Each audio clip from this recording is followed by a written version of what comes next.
diterima tidak dengan jarak yang 5 meter. Kalau saya diterima saat itu dengan jarak 5 meter, saya tinggal pulang.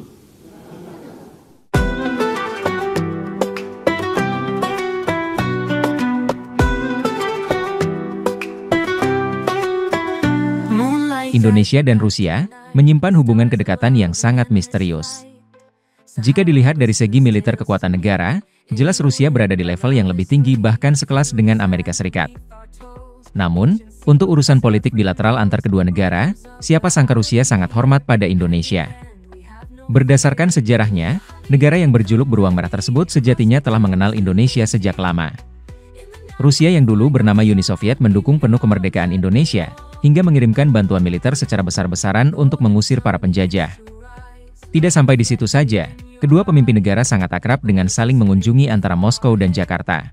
Bahkan, Presiden Rusia saat itu Nikita Khrushchev, melakukan kunjungan kenegaraannya ke Indonesia selama 2 minggu. Merupakan ukuran waktu yang sangat lama di saat dunia sedang genting. Presiden Soekarno pun membalas dengan merayakan ulang tahunnya yang ke-60 di Kremlin Moskow, Rusia. Momen tersebut berlangsung meriah dengan penuh keakraban.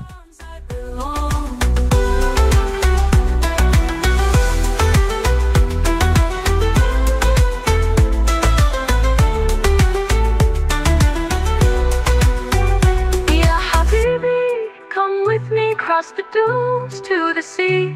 In the night we find our song. In your arms I belong. Ada cerita menarik ketika Presiden Soekarno berkunjung ke Uni Soviet pada tahun 1956. Ia melihat ada sebuah masjid indah di Saint Petersburg yang dijadikan gudang dan ditutup. Membuat umat Islam di sana tak bisa lagi beribadah.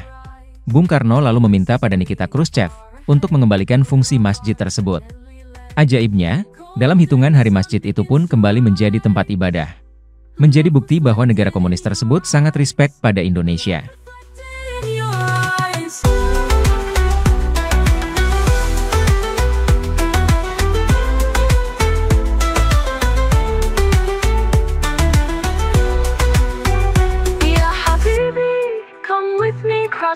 Permintaan Soekarno pada Khrushchev bisa dibilang tergolong banyak. Ada juga rumor yang beredar, bahwa Soekarno meminta Khrushchev mencari makam perawi hadis ternama Imam Bukhari. Dan akhirnya ditemukan di daerah Samarkand, Uzbekistan, untuk setelahnya dilakukan renovasi.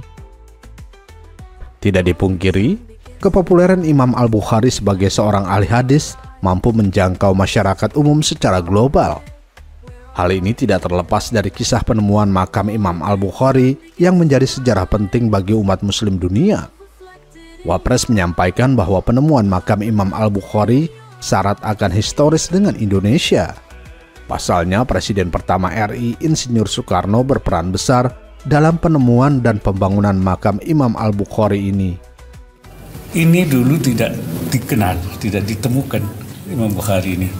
Tapi Bung Karno yang menyadarkan pemerintah sini bahwa di sini ada tokoh utama yaitu Imam Bukhari.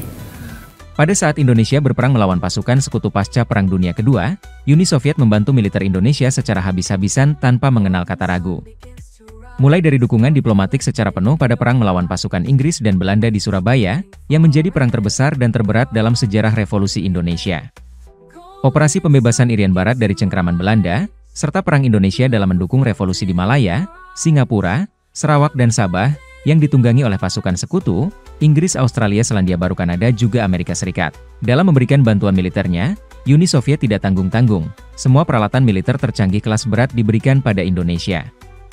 Bahkan kapal perang legendaris terbesar KRI Irian, sempat membuat Belanda merinding ketakutan. Pesawat-pesawat pengebom strategis pun tidak luput dari daftar kiriman.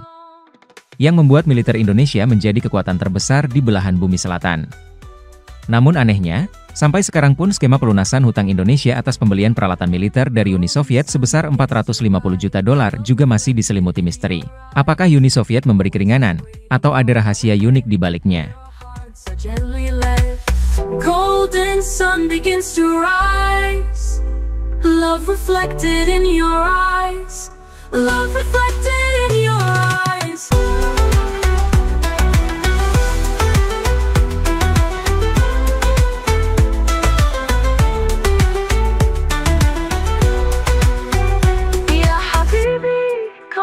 tidak hanya dalam bidang militer saja. Pada saat Indonesia terpilih menjadi tuan rumah Asian Games keempat di tahun 1962 mengalahkan Pakistan, Uni Soviet juga membantu dalam pembangunan infrastruktur Indonesia secara besar-besaran, termasuk di antara yang terbesar adalah Gelora Bung Karno. Pada saat itu, Uni Soviet terkesan sangat bersemangat dalam membantu saudaranya tanpa kenal lelah. Namun, semua berubah drastis ketika malapetaka peristiwa gerakan 30 September. Semua yang berbau komunis termasuk Soviet diusir dari bumi Indonesia.